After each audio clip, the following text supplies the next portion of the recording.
Well, a lot of people think that writing fiction is very different from writing journalism or non-fiction. And of course there are some important differences, the main one being that you have the freedom and the burden of making things up.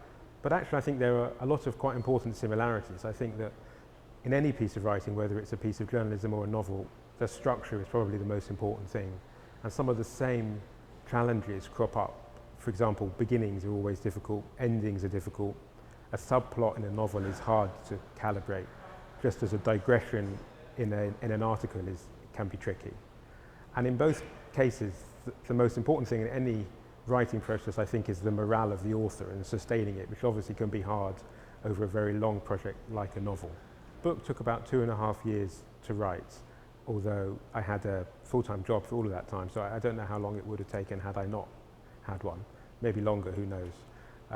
And I suppose a lot of authors complain about the hardship of writing and the difficulty of getting up early to work before you go to work or spending all your weekends doing it. But the truth is, I don't think that authors really deserve a huge amount of sympathy, because ultimately you really do it because you want to and you love writing and you feel you have something to say. So I think, whilst it can be hard to find the time to squeeze in writing around other things that are happening in your life, ultimately, if you really want to do it, you will.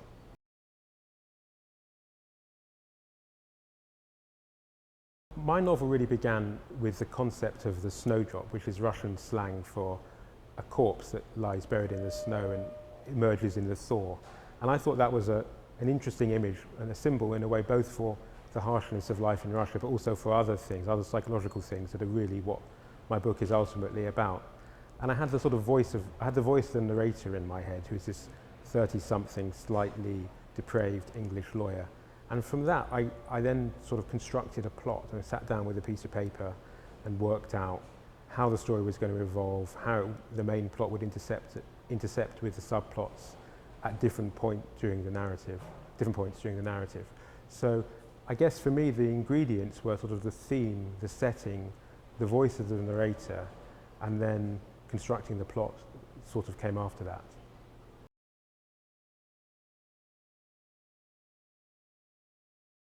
First-person narration turned out to be much harder than I had anticipated.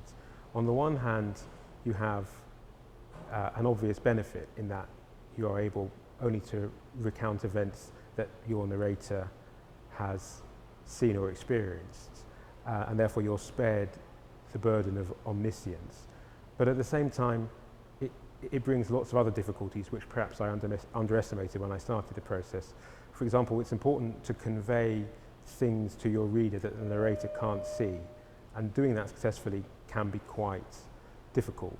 And similarly, in my case, the narrator is a person who, at the beginning of the book, I hope readers will at least understand and sympathise with to some extent, but certainly by the end of the book, is not a particularly likeable individual, and you have to trust the reader to enjoy the book and understand that they're not supposed to love the guy. So it was definitely harder than I expected, and an awful lot of stress is placed on the voice of the narrator. I think first-person stories are ultimately about the narrator as much as they are about the events and the places that the narrative describes.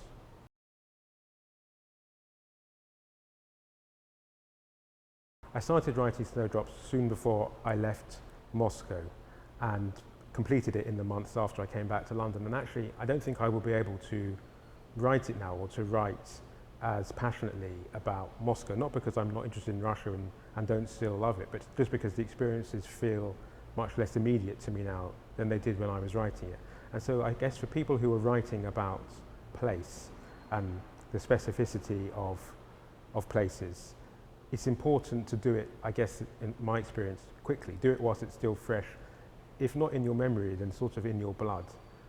And also keep records. I mean, I didn't keep a diary in Russia, but I kept lots of notes about very specific observations about how people dressed on the metro, or what it was like on commuter trains, or what it was like to go for long walks in the snow during the winter and so on. Very detailed physical observations, which I think are very important for the texture of a novel, particularly one that's trying to evoke a place that many of its readers won't be familiar with.